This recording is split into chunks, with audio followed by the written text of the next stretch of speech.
Ducks fans, are you ready? You are listening to the Ducks and Pucks podcast with your hosts, Mike Walters and Eddie Jones. This is the number one home for Anaheim Ducks talk and analysis.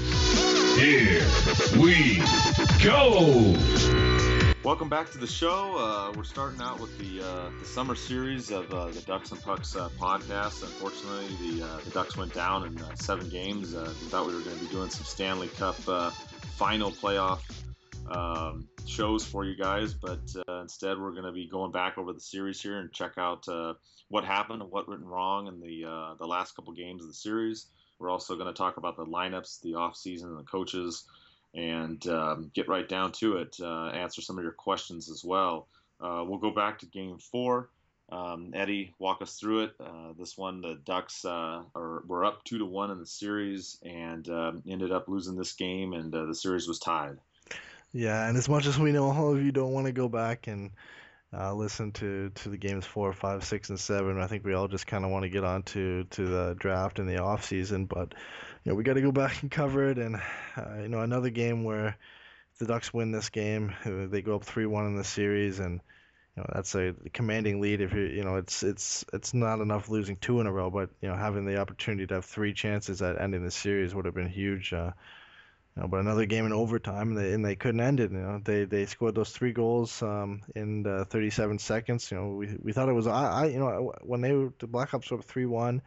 You thought this is pretty much over. They scored early goals, and the Ducks get right back into it. And I don't think anybody thought after when Kessler scored that they were going to score 2 goals right after that. But then the special teams kill us again. Kane gets the power play, and we're not able to close it out in overtime. Thanks to Corey Crawford in large part. But our finishing was off. We outshot them 17-5 in the first overtime, and 21-7 in total in overtime. And Vermette gets a lucky rebound and puts it in and ties the series at 2. Yeah, exactly, Eddie. I mean, this game was, went to overtime just like Game 2. And the Ducks in Game 2 had the benefit of the chances in overtime. Game 4, they had the benefit of the chances in overtime, and Vermette got that chance, the rebound right back to himself, and Anderson sprawled out, which ended up being the game winner. I really thought the Ducks had this game when they had scored those 3 goals in a row and took the 4-3 lead with just 10 minutes to go in that third period. Eddie, I really believed they were going to win. When Patrick Kane tied it up, I still thought the Ducks were going to win. And the first overtime, the Ducks dominated again. Just couldn't get one past Crawford, and that was the difference.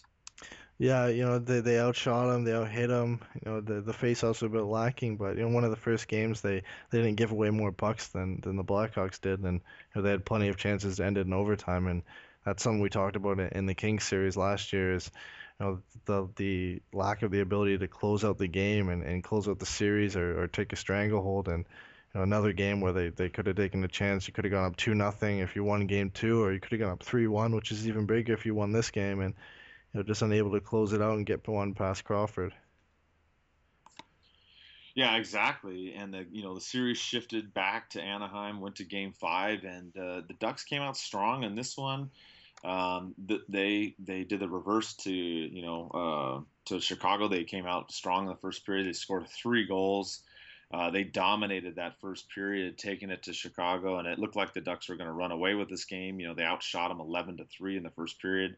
Then the dreaded second period came back that we had seen in the regular season. Chicago getting 13 shots, a couple of goals, especially a really bad break when they scored with just 25 seconds left in the second period.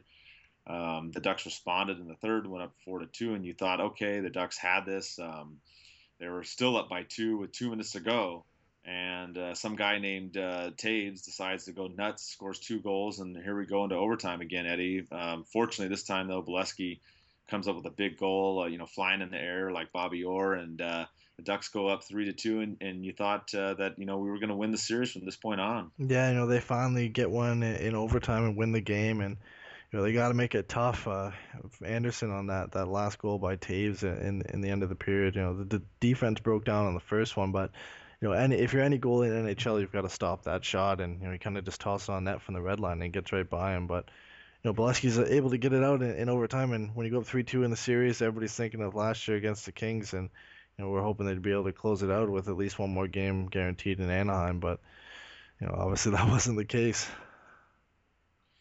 Yeah, I was there, and frustrated after the last goal. I remember everybody was standing up, cheering, and hoping that the Ducks were going to win when they were up 4-3 in the end there. And when they scored that goal in the end, all I could think about was Game 1 against LA last year, and I was just thinking, please pull this game out. I did not want to repeat loss like that, because this game actually, it would have been more devastating in my mind, because the game against the Kings, the Ducks gave up a goal in the final seconds to go to overtime and lose. But here, Eddie, the Ducks gave up 2 goals in the final 2 minutes, which to me would have really been a backbreaker. Yeah, and and going into overtime with a bad record, and overtimes in the first game 2 and 4 against the Blackhawks, I think everybody thought they were probably going to lose. They were going to dominate the play in overtime and end up losing. I think getting to Crawford quick and getting those quick 4 shots and being able to capitalize on the rebound was the big difference. Definitely getting the opportunity right away. Kessler leading the charge down there. He took a really good shot, allowing the rebound to kick out to Beleskey, and he just buried it. Bar down. Crawford flying in the air, couldn't do anything to stop it. And at that point, you thought the Ducks had it, and the series shifted back to Chicago for Game 6. But unfortunately, in Game 6, Eddie, the Ducks, they started out slow.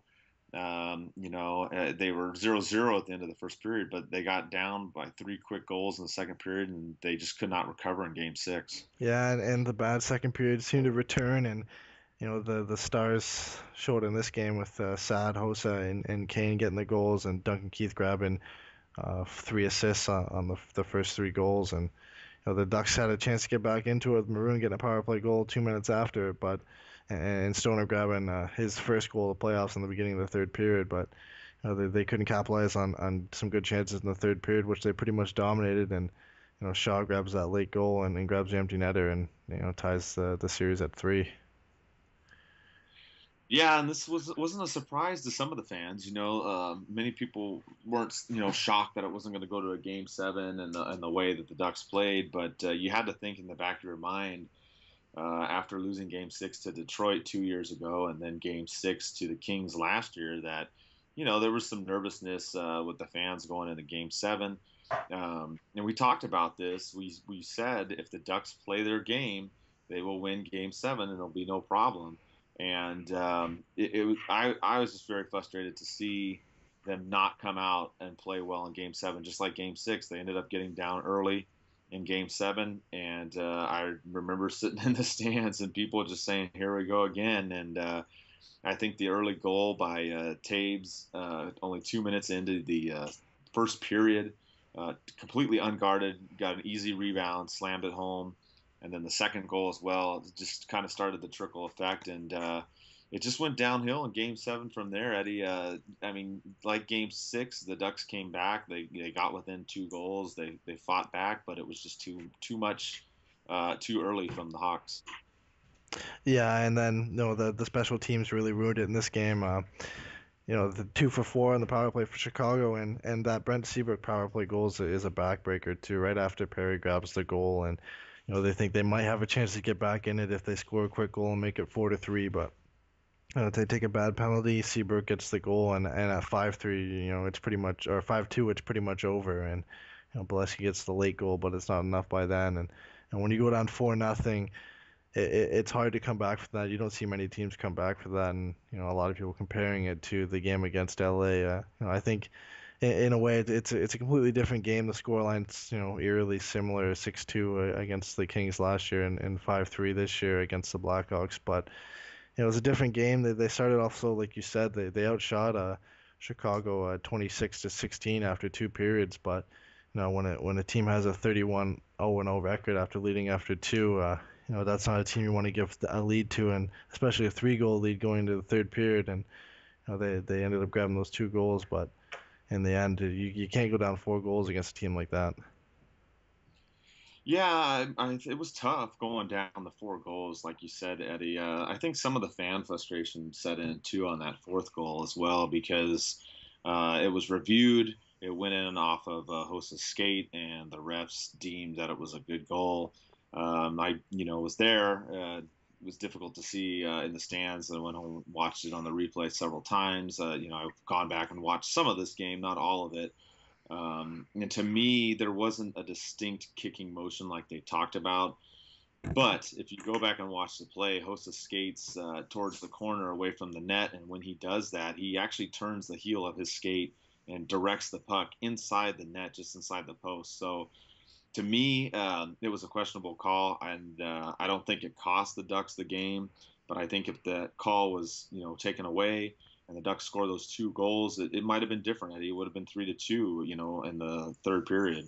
Yeah, and it's a pretty borderline call too. We've seen throughout the season many of those calls where a player kind of directs the puck in, but there's no kicking motion. They'll sometimes call it a goal, sometimes not. And obviously in this game, it's a bigger game, and I think they should have spent a little bit more time reviewing it than they did, and try and get the call right. Not to say it was a wrong call, like you said, and that it really changed the play of the game, but he obviously isn't stopping. He directs his skate to hit the puck, intentionally trying to direct into the net. I think just in the end, the fact that he didn't actually kick the puck into the net is really the reason why they didn't take away the goal. I agree, and I think that's why they didn't take it away either. And that's one of the rules that's driven me nuts. And I think you and I have talked about this on the podcast before. We've seen plays just like this where the puck comes to a Ducks player's skate, and the same thing, they're breaking or turning and whatnot towards the net, and the refs have deemed it, not a good goal because it was directed in.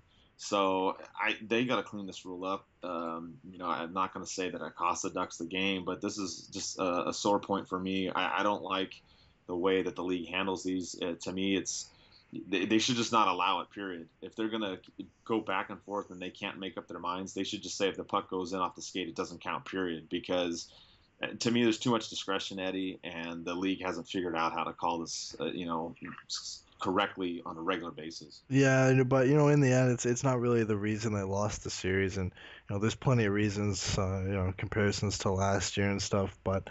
I think there's a couple main reasons. I know you have a couple too, and I think one of the main reasons is in at least the final 3 games 5, 6, and 7 is just Taves was better than Getzlaf, Kane was better than Perry, Keith was better than our defenseman, and they just played a better game, and their stars showed up when ours didn't. Yeah, I agree. Their stars definitely came to play. The Ducks had shut down Kane and Taves in the first 3 games, and then they started to get warm and hot in the game 4 and then 5, and they carried it on in 6 and 7. And it's unfortunate, but yeah, their stars outshined our stars, and that was something that I had talked about in the previews too for game 6 and 7, is that Perry and Getzlaf needed to outplay Kane and Taves, and unfortunately, you saw it, Eddie, and we called it. They just couldn't do it. They couldn't outplay those 2 stars on Chicago. Yeah, and I think if you go back and you look at the goaltenders in net too, is ever since that game 5 where Freddie let in that bad goal against Taves, Crawford really outplayed Freddie in almost all aspects. The games were close in score, and Crawford's goals against average and save percentage weren't great, but just he made the big saves when he had to, and some of the goals that Freddie let in were pretty questionable too. Yeah, and that was a big sore point too with the fans as far as Anderson. He was dominant in the first 3 games. He only gave up 5 goals, and you look at the last 4 games, and he gave up 5 goals in every game except for game 5. He ended up giving up 4 goals in that game. So I really don't know what happened to Anderson. I don't have an answer. I wish I did. He was just so on against the Jets and the Flames. I don't know what happened. I don't know if Chicago reviewed some tape or they saw something, but when they were getting the chances, they were getting rebounds and they were putting them in the back of the net, Eddie. Yeah, and you look at Brujo's record now in Game 7s, he's 1-6, and ever since the loss on Twitter, he's got a lot of heat. There's a lot of talk saying they should fire him, and I know we talked about this on the podcast to start the series, that the fact that he's made it this far, I think it warrants him at least another year or two to, to really see if this team has what it takes to get there, and if he's a guy to lead them there. But, do you think the heat that he's generating is warranted, or? No, I don't. I've seen, the fans going off on Boudreaux all over the social media, and I'm not even gonna, obviously the fire Boudreaux's been out there, and there's been a lot of other unnamed things that have been going on, but I don't agree with that at all. Yeah, he's lost three game sevens with the Ducks. Obviously, that's frustrating. It's not acceptable, and we hate it. But the thing is, the team hasn't shown up in games 6 and 7 in the last 3 years. That's the bottom line. If you look at the stats, you look at the Ducks in the last 3 years, you look at games 1 through 5, the Ducks are 19-9. So they're doing everything right in those first 5 games. You shift and look at game sixes and sevens, they're 1-6 in those games. And the only one that they won, they had to dramatically come back and beat Dallas, in Dallas in that game in overtime to come back and win, down 3 goals. So the Ducks have issues with game sixes and game sevens. And is Bruce to blame for some of it? Of course he is. But to just say it's him, I think that's an unfair statement. I think you have to look at the team as a whole. Getzlaf and Perry didn't get it done. Anderson didn't get it done. The defense didn't get it done. For me, I look at the last games, 6 and 7, this series and the other series, as team failures, and that's the way it is. You can't pin it on any one person. I know Bruce is the coach, and everybody wants to aim at him, but you got to realize we also have been the best team in the regular season, and we've done better each year in the playoffs. I get the frustration. I wish we were in the Cup final, but we talked about this, Eddie. If we got swept by Chicago, then okay, maybe I would start to wonder. But other than that, I think Bruce should still come back for the next season and see what the Ducks do next year. And if the Ducks don't make the playoffs or they get eliminated fast in the first round, then we'll look at it then and analyze it at that time. Yeah, and it's really starting better too in these game sevens. It's hard to get behind and get behind so much like they have, especially in the last two against Chicago and LA. They got behind early, and after that they kind of hung their heads, didn't show any poise, and then Boudreaux resorts to line shuffling, for the rest of the game, trying to get good matchups, and that never really ends up happening. They get close, score a couple goals, but there just seems to be no spark, and they end up losing the game in the last three game sevens that they've played. So something has to change.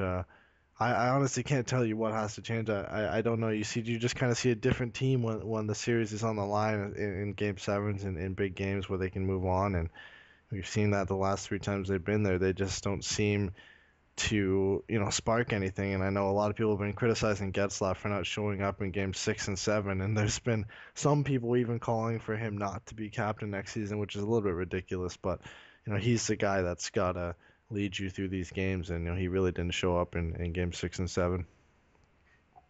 Yeah, I mean, he didn't. I mean, and at least he admitted it, And for the people out there that are pissed off at Getzlaf, he's not denying it. He's not saying he didn't play well. He knows that he didn't play well. So, I hate when this happens because then everybody plays the blame game and they want to go around pointing fingers at everybody. And I get it. We're all frustrated. We're all upset. We really believe we were going to go to the Stanley Cup final, even though most of the national media, as we talked about, had us down and out in every single series.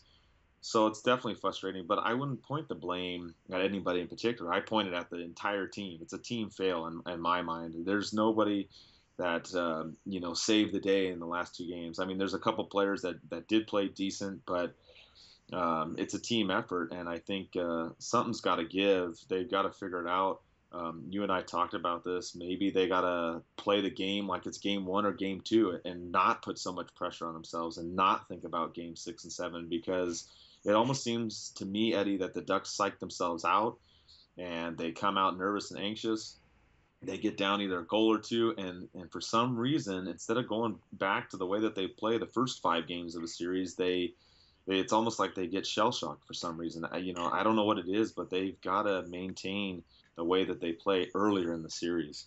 Yeah, and when you have the chance to close it out before you can get to a game 7, I think that's something they've got to look to as well. Like we talked about in game 2, going to overtime, a game they should have won and they should have closed it out, but they couldn't get the goal. And in game 4, they should have closed out a game out and won that one too, outplaying the Blackhawks in overtime again. And you can't really just credit Corey Crawford there. You have to put some of the blame on the Ducks not being able to finish. And And even in games 6 and 7, just not showing up for those games. They're talking about how the Blackhawks can't withstand as many hits, and it looked like the Ducks were really the team that came out tired in game 6 and 7. And talking about Getzlaf too, I think if you're going to criticize him for anything, he led us in points in the playoffs and in the season. I think there's not much you can you can criticize him for, even with him not showing up in game 6 and 7.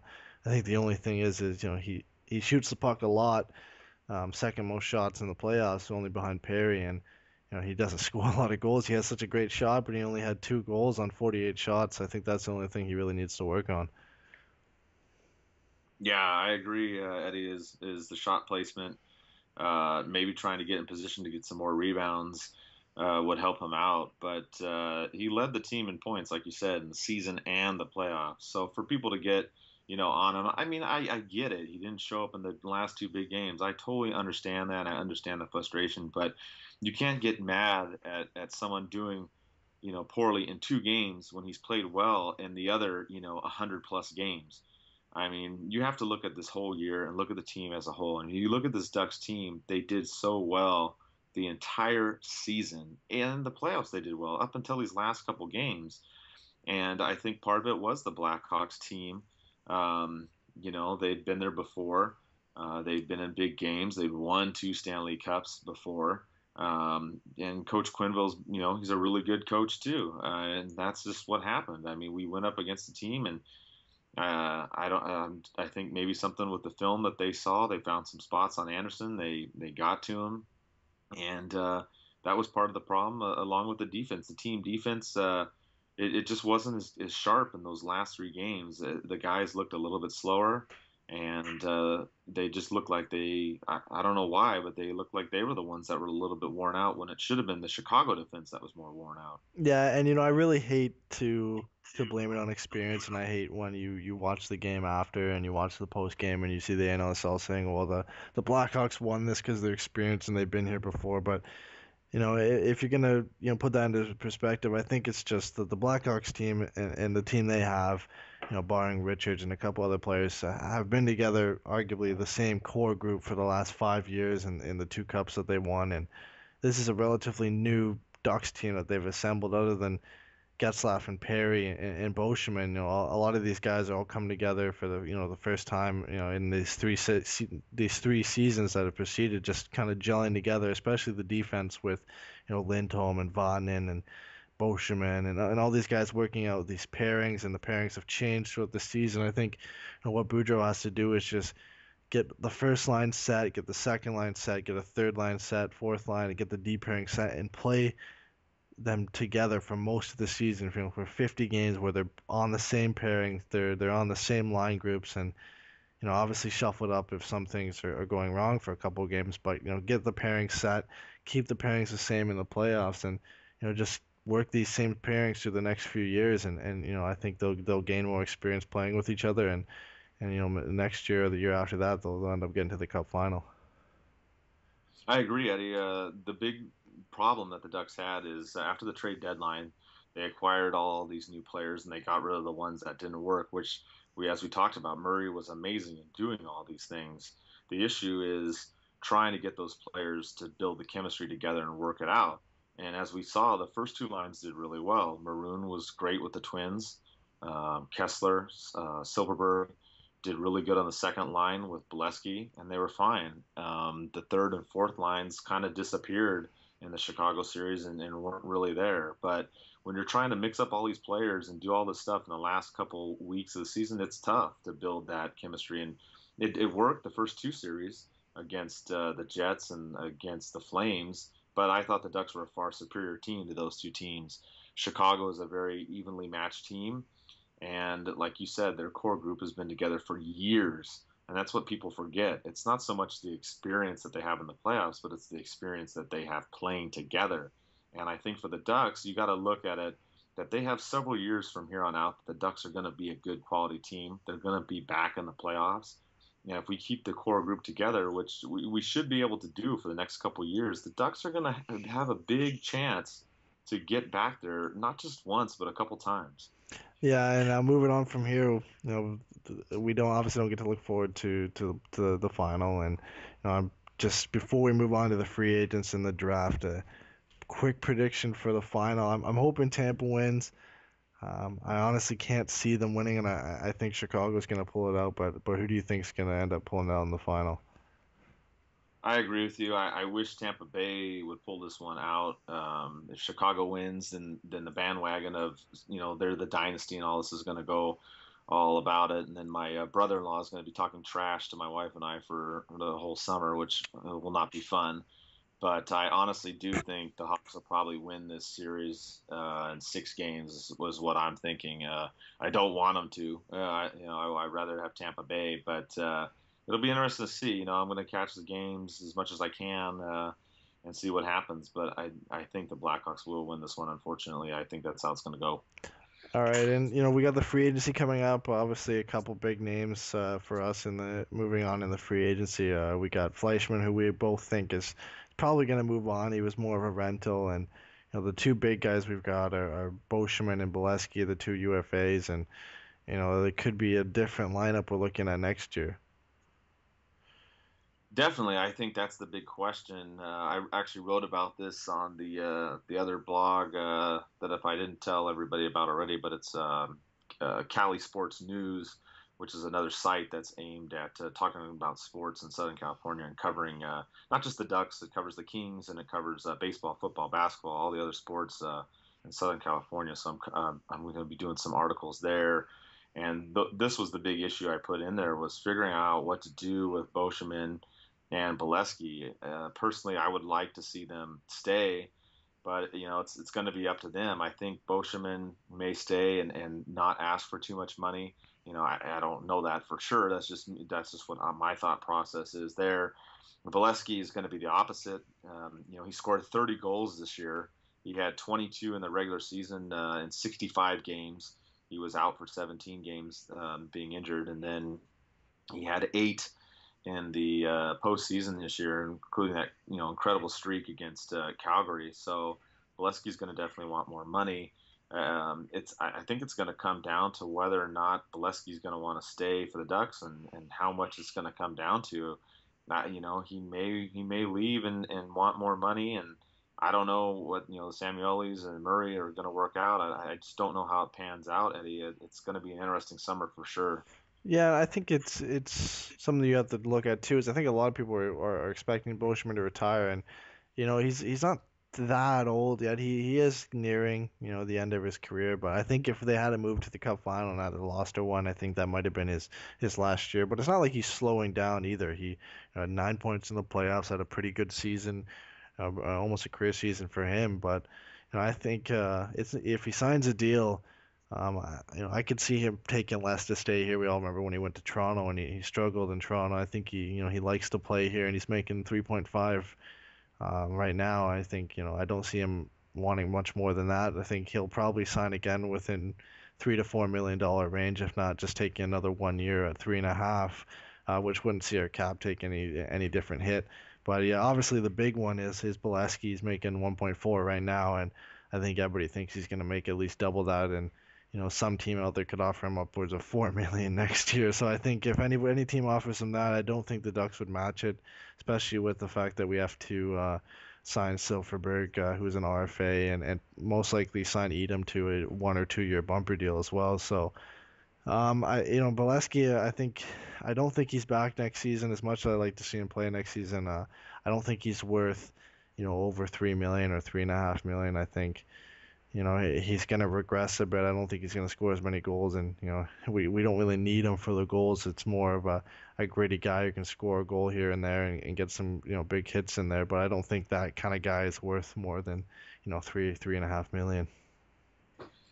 Yeah, I this is where I kind of disagree with you, Eddie. I mean, I think he is worth it. I mean, that second line with Silverberg and Kessler and Beleskey was fantastic. So the Ducks have 17 million about in cap space. So if they were able to work out a deal and keep him, around that amount, I would be for it.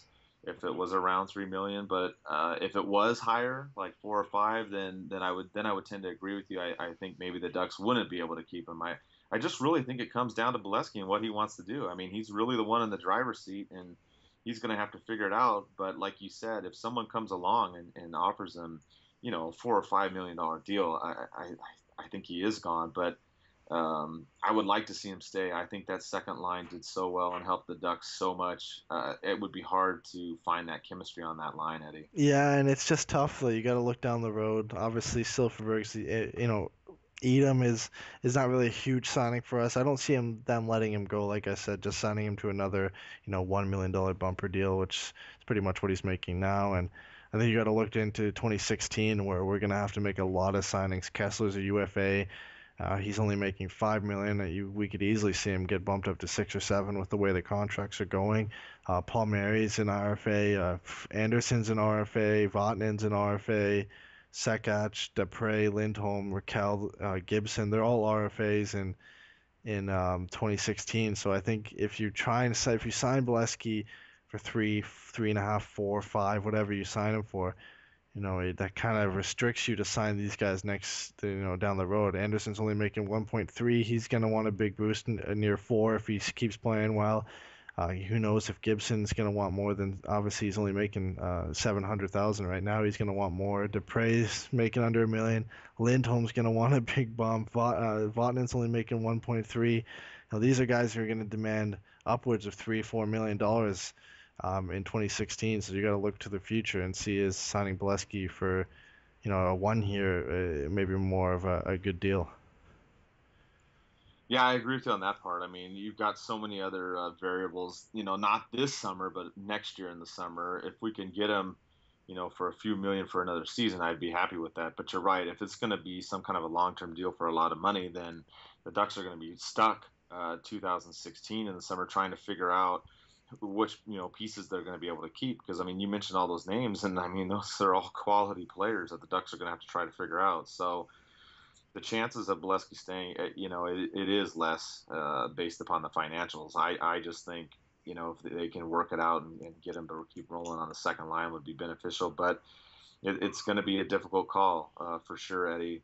As far as the moves go, do you think that there's anybody the Ducks should go look for? Like, say they don't get Beleskey, is there another winger out there they should go for, or maybe a defenseman that you would like them to try to pursue, or maybe they wait until the season starts?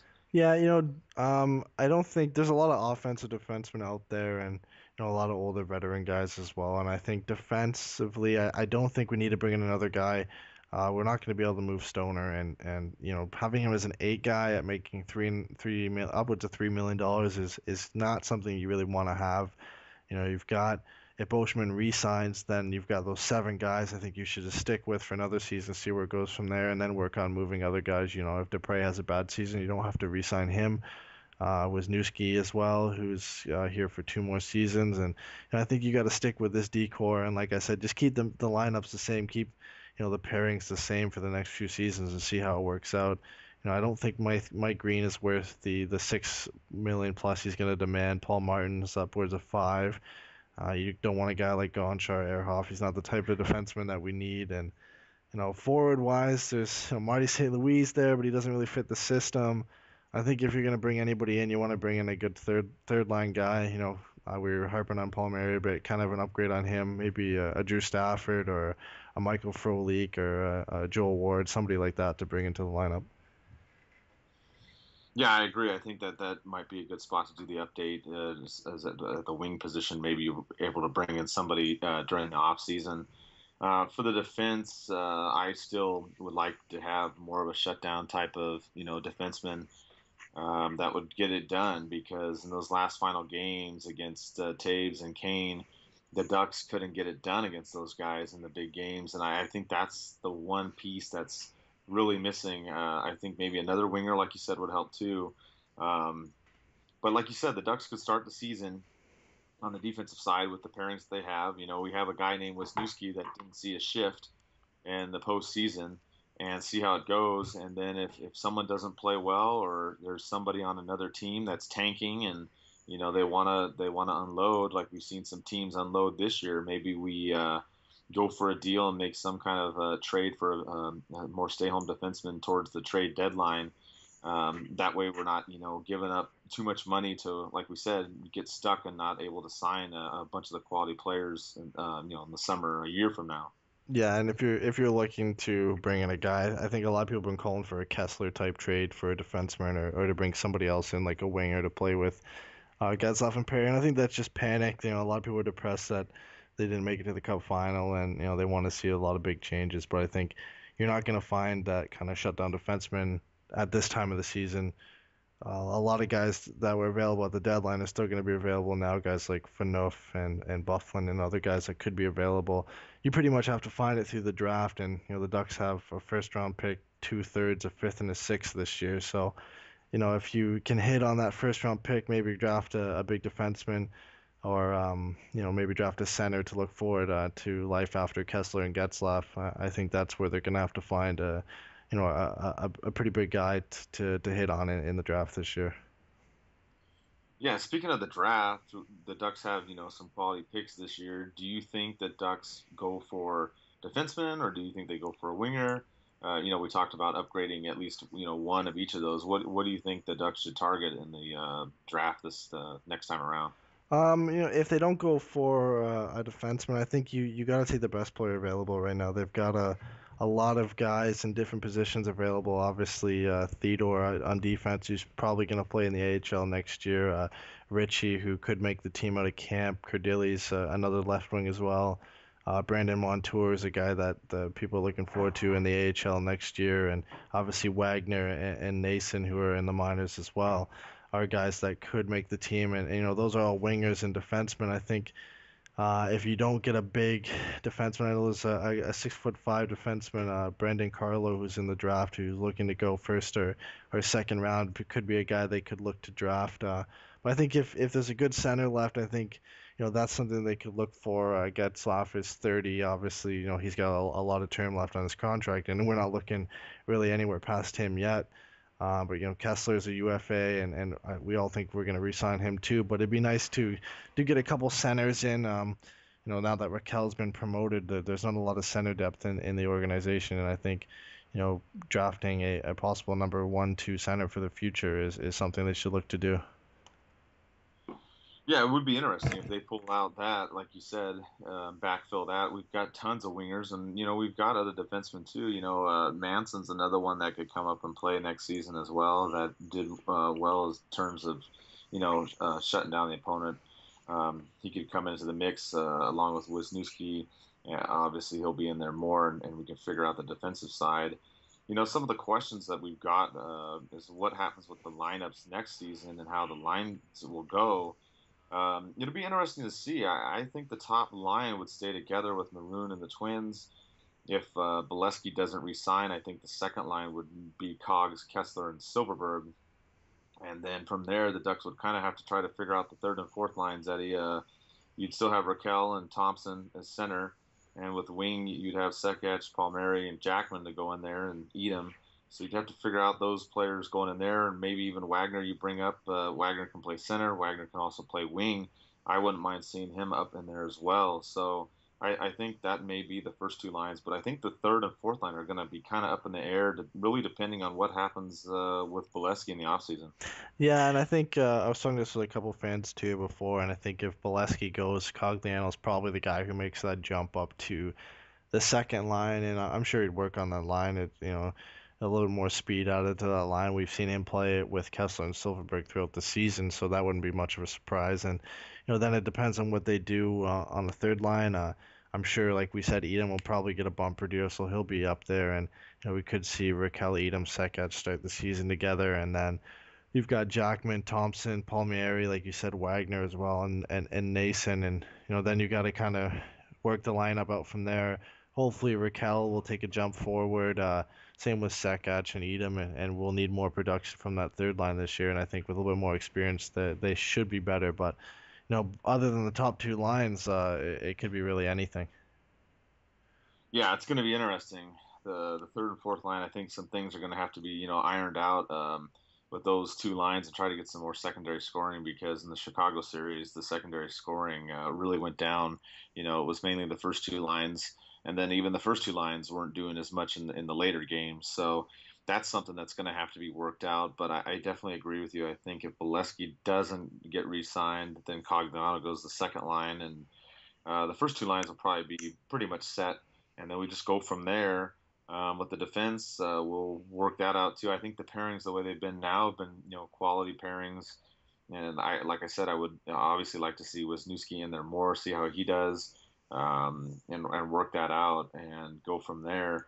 I think the some of the other issues that came up, we saw there was a report that came out on the radio today that we talked about Boudreau and the heat he's gotten, but it looks like some of the assistant coaches may be gone from the Ducks. It looks like Lauer and Yanni, there's reports that they may be booted from the team, and that Scotty Niedermayer may bump up.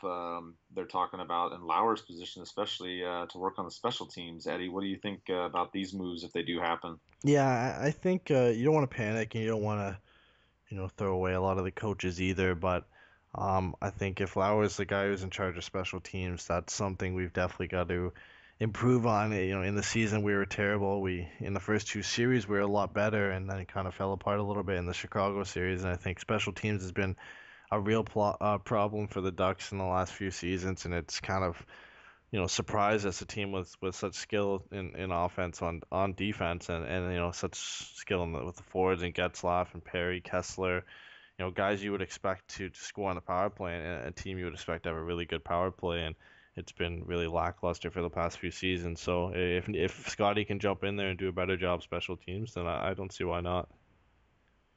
Yeah, I think it would give a big boost to the team. I mean, if you had Scotty Niedermayer there in the back, working on the power play and the special teams, you got a guy that's won the Stanley Cup, 4 times maybe. Uh, he's definitely going to help the team. I think that would be a huge boost. Like I said, I don't think you do anything with Bruce. You leave him there for this next year. You bump up Scotty and go from there and see how the Ducks do. And I think the Ducks will dramatically improve in that situation. I really think it would help. I mean, I don't wish anybody to get sent away, but like you said, the special teams have had issues this year, and they really only were doing well against the Jets and the Flames. They just didn't look right the whole season. Yeah, and we got a couple more questions on Twitter too. We had 4 questions. At Meek Awesome, his question was, "What does the team do from here? Personal changes and how to get over the game 6 and 7 problems." And we kind of discussed it a bit. The team has to work on signing Beleskey and personnel changes. We just talked about how Yanni and Lauer might be on the chopping block, and Niedermayer might get in. And what do you think? What do you think the team does from here? Do you think and how do they really get over the problems that they've had in game 6 and 7? Well, I think the first part of it is they're just going to need to take a break, Eddie. They're going to need to get away from hockey, not read the comments on social media, what people are saying about the team and all the negativity that's been out there, because it's out there. And I mean, I understand the fans are frustrated. I'm frustrated. You're frustrated. We're disappointed. I've not really slept well in the last couple of days, which is what happened when we lost to the Kings last year too, because I'm very passionate about this team and this city, and I think that's what they need is just a break right now, away from everything. Go spend time with their family and their friends. Go do something. Go on vacation. Do whatever they golf, other hobby that they've got. Just get away from it for now.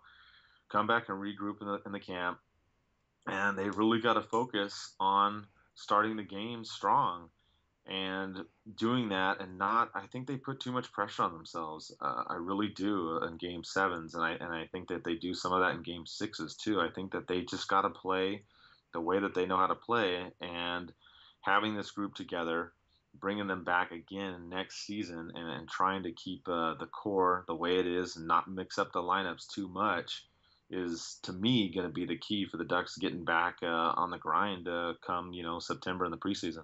Yeah, and you talked about camp a little bit too, and there's a couple guys who might be looking to make the lineup from camp. We had a question from Operation 14. He said, "Do you think Nick Ritchie will make the Ducks lineup when they start the season?" And I think there's a couple guys like you could add to that list too. Shea Theodore is another guy who people think might take the jump up, and Brandon Montour, Nicholas Kurdilis. Those are other guys that that could really realistically make the jump. Do you see any of these guys making the lineup, or do you think Boudreau sticks with the core guys he has now? I think if Beleskey doesn't get re-signed, we could see one of those guys. We very well could see Richie jump up and be in, the second or third line, maybe even possibly with the Twins. That's the one that I would see the most, especially if Beleskey doesn't return. You mentioned Theodore; he's another quality player that could be up there. Cardillis too; he's another one that's been doing well. They could jump up in there. So I don't think many of them will jump up in there, but I think we could see one of those players come in September and press the staff and be on the lineup in the beginning. Wagner as well too. I really like his physicality, the way he plays. He may be another option too, not at center necessarily, but he could come in at wing as well, Eddie, and play even more come September, October. Yeah, I think like you said, I think they on defense at least they'd have to really wow the coaches with the 7 guys they've got in there now. If Beauchemin resigns, it'd be really hard for Theodore and Montour to make the team. And realistically, you'll see them start in the AHL and maybe get a call up from injury. But the intriguing one really is Richie, and that was what the question was asked is if he comes into camp and he shows that he's a bigger guy. Has put on some more muscle, lost some of the baby fat, and just become a more well-rounded athlete. I think if he can wow them at camp, he might get a shot on the lineup, especially if Beleskey doesn't get re-signed. And I'm sure with the way Boudreau likes to rotate the lineups, he could get a shot with Getzlaf and Perry for sure. Yeah, it would be intriguing to see him up there. Either if he went with, say, Kessler and Cogs or Kessler and Silverberg, or if he went with the Twins. Definitely. I remember seeing the highlights of him in the minor league stuff, and he's just been going off in some of these games, just going berserk. I know it's, obviously not the NHL, but he's been doing really well, and he's somebody that if the Ducks are going to fill a hole, he might be the one to do it with Beleskey gone. Yeah, and he really fits into the way that top line plays. He's a big guy just like Maroon is, but a little bit more of a similar style to Perry. He's a big physical guy. He's a great shot. He's got really good hands, can make a pass, and I think he'd work really well on that line. Might not be ready next year, but eventually we'll see him hopefully on that top line and finally fill that left wing spot that's been really empty on that top line. Yeah, and that's been an issue before too. We've talked about with the Ducks was the top line left wing.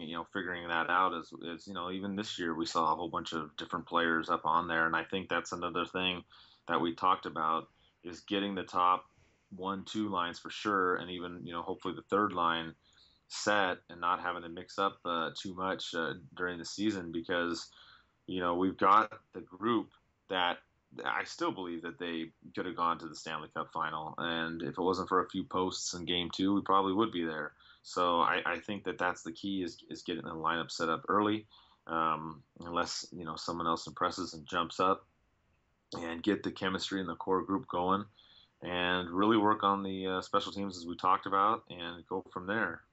Yeah, and Eddie Hernandez had a question too. Another one going back to Game 7. He said, "What is with the curse with Game 7? Is it real, and why do the guys get so out of their game?" I know we discussed this obviously when we were reviewing Game 7, and it has to do with a lot of things with the goaltending and defense shutting down, and the leadership just not showing up for those last 2 games. But do you, do you really think there's a curse in Game 7 with Boudreau, or is it just the core guys just have to be together for longer? Yeah, I don't think it's a curse. I mean, I know we lost 3 games and everybody's upset, and it's happened 3 years in a row, and of course people are gonna bring out something like a curse, like the Angels had a curse all these years when they didn't make it to the World Series, and they actually put holy water on home plate at Angel Stadium. So maybe they should put holy water on center ice at the Duck Stadium. But no, but I'm being serious. That's not a curse, everybody. I know it's frustrating and it's happened these last 3 years, but that's not what's going on. What's going on is this team is psyching itself out. The first time it happened against Detroit was whatever. That was the first time. But against the Kings and against the Blackhawks in this year, they psyched themselves out. And I really believe that. I think that they get so much pressure on themselves. They get wound up so tight. They go out there and they don't play well. They were nervous last year. I think they were still nervous and anxious this year. And when you give up a goal right away in the first 2 minutes, you could tell they looked almost defeated right away. And it's like, wait a sec, you guys have been able to come back all the time. Keep rolling. They got down 2 goals, and then by the end of the first period, a lot of people are like, come on, like we all know you can do it, but they are the ones that have to believe that they can do it. And I truly believe that they put too much pressure on themselves. I really do. And they got to go out there, play the game the way that they know how to play the game, and just start out from the beginning. The very first shift, you got to go out there and just crush the other team and keep rolling. And if something bad happens, you got to keep going. And that's just the way it seemed the last 2 times. But they gave up early goals to the Kings, the early goals to the Hawks, and they just got down. And I think they psyched themselves out too much, and that was the difference, really, to me in these last 2 Game 7s, Eddie. Yeah, and you could build on that from here. And just Nina asked a question too that we've a little bit covered on, but spun on a different way. And it's, do you think the Ducks will move anyone this offseason, and who's the most likely to get moved? And we really haven't talked about if many guys on the Ducks would actually get traded off the team. I know we said Edom is a guy that might likely go, but the fact that he's up for a contract might, they might trade his rights away, but you're not going to get a lot for that. And trade wise, I don't think there's a lot of guys that that the Ducks are really looking to trade. I think they'll want to keep most of the core together. Yeah, I think that's a tough move. I think, like we kind of hammered it about Beauchemin and Beleskey, but I think as far as the other players, if there's any out there that they would move, Edom and Palmieri are kind of some of the ones that come to mind. And the only reason being is that they just didn't do as well in the playoffs, especially down the stretch. So they could be moved. But I don't really see the Ducks making a trade in the summer. It just doesn't seem likely. I think they got to just go with what they got now and go from there. And maybe in the middle of the season, towards the trade deadline, we'll have a better idea of what's going on with the other teams in the league and where we're at, and then we'll make some kind of a move. Then I just don't see the Ducks moving anybody. If it was me and I was gonna move someone, Edom and Palmieri would be the ones that I would look to, but I just don't see it being likely, Eddie. Yeah, I think the best thing the Ducks could do is they've got a first and they got 2/3. I think maybe packaging a third and adding something else. And they're trying to get a second pick. I think trying to get a second round pick in such a deep draft like this is something they should look to do. It depends on what you end up having to move. You could realistically see them trade the rights to Edom if they don't think that he's gonna do much more than he's done already, and maybe get a second round pick from that, or package him with a third and grab a couple picks or a prospect in a second. I don't know how much all these guys are worth to other teams, but I think if the Ducks are going to look to get anything, I think other than, if they're, I don't think they should look to grab another player from a different team. I think they should be looking to grab a second round pick and, grab a good prospect from a deep draft. I agree with you. I would like an upgrade in the defense, but that's going to cost a lot of money if they're going to try and do that in the summer. Which is going to be difficult. So that's something that they're going to have to wait on. So if they're going to do anything, getting a higher pick in a deep draft is probably the best strategy at this time, Eddie. Yep, and the one thing that I think everybody was, not so much with the Boudreaux firing talk and removing Getzlaf captaincy after Game 7, Twitter went a little bit nuts, and I think the main thing that people were talking about and getting a little bit worked up about was Devontae Smith-Pelly tweeting out a smiley face right after the Ducks lost, and everybody went nuts, and there's a lot of negative tweets toward him. What do you think that tweet from Smith-Pelly was out? Do you think it was directed towards the Ducks? Because it's hard to say it wasn't. Right after they lose, he tweets out a smiley face. Yeah, I think it was definitely directed towards the Ducks, and it's unfortunate. When he went to Montreal, I actually met him after practice and got a photo with him a little bit before the trade deadline. I even wished him, well when he went to Montreal, and even wished, felt bad for him when Montreal got eliminated, because I really thought Montreal was going to at least go another round. So for him to do that, I just think it's completely unprofessional. Whether he's joking or being serious or not, I don't like that at all. He has a kind of that reputation. I've heard that when he was at the Admirals, he was kind of that way, kind of standoffish, a little bit on the arrogant side. So it's unfortunate. I'm not gonna say I hate him or wish anything negative to him, but it's just disappointing to see that. I just think it's uncalled for, Eddie. Yeah, I don't, when Hiller left and he made the comments about the Ducks fan base not being really dedicated to hockey, that rubbed people the wrong way too. But it was a little bit more warranted from Hiller the way he left and he was kind of shut out from the team, and Gibson and Anderson were given the shot in the playoffs over him, and then Smith Pelly didn't really leave the team negatively. They gave him a shot. They felt like it would be better to bring in a faster, more speedy guy like Sekach, and they felt like they'd be able to win off that trade. But I think everybody thinks they did win off that trade, and maybe behind the scenes there was some negativity between Bob Murray and Smith Pelly, obviously. But there's something that went wrong with him and Ducks fans, and maybe it's just a polite, kind of friendly jab at the Ducks, but I think everybody took it the wrong way. There was a lot of negative comments towards him, and they may be warranted, but sometimes it's Twitter, and they obviously go too far. Yeah, and it's difficult too. I mean, I've seen it before too on Twitter where I've put out stuff and then I get some backlash on certain things, and I try to put out the little smiley face, laughing and crying when I'm trying to make a joke, and that seemed to work.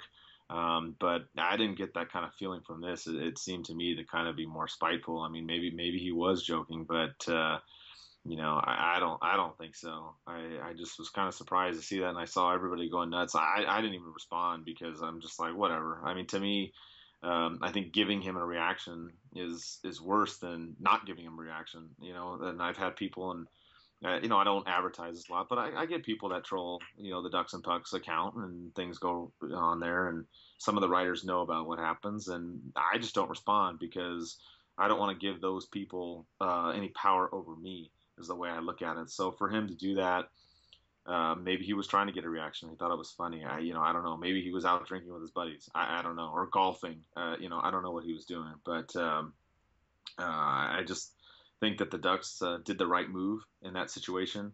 And I think you're right. I think there's people that love and hate Hiller, but there was some stuff that went on behind the scenes with Hiller, and not saying that his comments were right either. But at least from Hiller, you could kind of see why he was pissed off. Smith Pelly, I never heard anything, on the inside from any of the coaches or the players or anything bad that went wrong. I think maybe he's just disappointed that he wasn't on the team, and it was just maybe bitter. I don't know. I don't know what's going on with what happened, but that just kind of seems maybe that's the case, Eddie. Yeah, and we also finally saw Mike Milbury apologize for telling the Blackhawks to intentionally injure Corey Perry, but I don't think it was the apology everybody was expecting. We all kind of thought NBC would get him to deliver a little more of an apology. Were you happy with the apology he ended up giving? Not at all, Eddie. I think Mike Milbury's apology was half-hearted at best. He was asked whether or not he would, permanently hurt Corey Perry, and he basically just said, "Oh, of course not. I would never do that." And they just basically washed it away and moved on to the other subject. So Milbury's another one that there's no love lost there. I think between the Ducks fans and him as well. And it's just kind of unfortunate. You want to try to be professional. There's obviously other players or maybe teams that you don't necessarily like and whatnot. But there's no need to make negative comments like that. And you may root against somebody, but that's okay. But just be classy about it. I mean, if you say, hey, they got to knock him out and hit him hard, that's one thing. But to say something about permanently injuring somebody, that was just a little bit too far fetched. And you saw the fans react accordingly to that statement. Yeah, and looking back at the season as a whole and the playoffs, do you think it was a successful season for the Ducks? And I know it was obviously disappointed to lose in Game 7, but I think it's a huge step forward, and they've still got a 4 or 5, 6 year window to win the cup, or even more than one cup. So I think the future's bright, and I think we just got to look forward to next season. Yeah, that's all you can do. You got to keep it on a positive note. And I know sometimes people see me hammer that, out there on social media, but you have to look at this team and look at what they did at the trade deadline. all the stuff Murray did was fantastic. The way that they stormed into the playoffs when everybody thought we were going to lose to the Jets and all the Ducks are going to lose to the Flames and the Hawks are going to sweep the Ducks, and it went 7 games like we said. We said it could have gone 6, maybe possibly 7, and realistically we talked about it. The Ducks could have ended this series in 5. If it wasn't for a few unfortunate breaks. So you have to look at the way the team has done this year, and they've improved every single year. They've been awesome in the regular season. They've won the Pacific Division title 3 times in a row. They were first in the Western Conference 2 of the 3 years, and they've done well. And you've got to look at the glass half full and not half empty. And I know that that's hard for the fans right now. Trust me, I deal with this and struggle with it too in the last couple of days. But that's what you have to remember is how well that they did this season, and be supportive of the team going forward. Drop the negativity. It doesn't do anybody any good to sit there and criticize and play the blame game. You want to do that, that's fine, but you're really wasting your energy. You got to look back at the season, look how well this team did, and look how well that they're going to be able to do in the coming years. Eddie, that's the kind of mindset we got to have, and I'm glad the way the Ducks did this year. I'm disappointed at the end, of course. I'm not going to lie, but overall the Ducks did really well this year.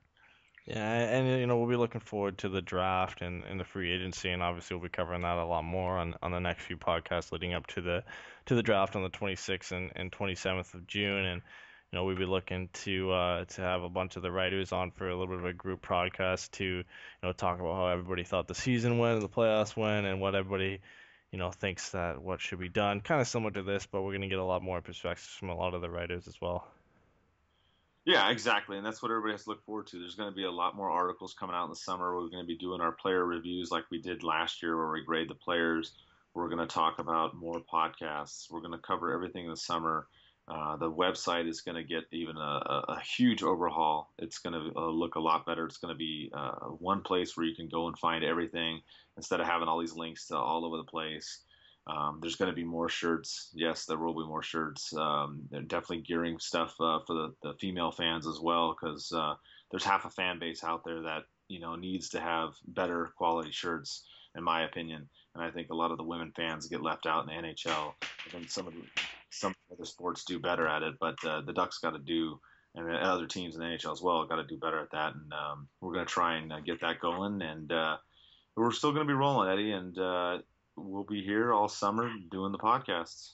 All right, and thanks again to Phil Hewlett for the intro. We'll be back again hopefully next Sunday. We're going to try and do keep back to our schedule of doing it every Sunday. Obviously, there's going to be a couple times where we're going to have to record on Monday like we are today, and we hope to get it on Sunday. Thanks for listening.